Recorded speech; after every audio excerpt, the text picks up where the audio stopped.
Hey all, in this video we are going to discuss how to handle loops and what types of loops do we have in C++ programming. So without muttering a lot, let's start the snapping first. Every computer programmer is expected to handle problems that involve the repeating task. Let's recollect the definition of loops before starting the looping structure in C++. So, the process of repeatedly executing a block of statement is called looping.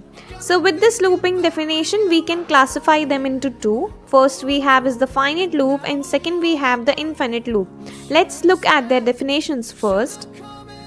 The process of repeated execution takes for specified number of times, then it is called the finite loop.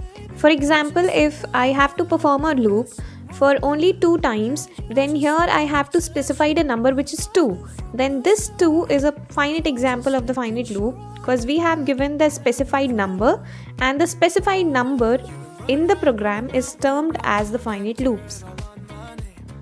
Next up we have is the infinite loop, in which the process of repeated execution takes continue forever, which is called the infinite loop. And for example, if we have to perform a program which termed to the infinite, there is no specified number there, so that can be termed as the infinite loops. Do keep in mind that in looping, a sequence of statements are executed repeatedly until some condition for the termination of the loop are satisfied. So a program can therefore contain two parts. First is the loop body and the other one is the control statement, which usually contains the conditional expression, which can be relational or logical expressions, which actually controls the repeated execution of the loop body. So on depending upon this, we further have two types of control statement, which is entry control and exit control.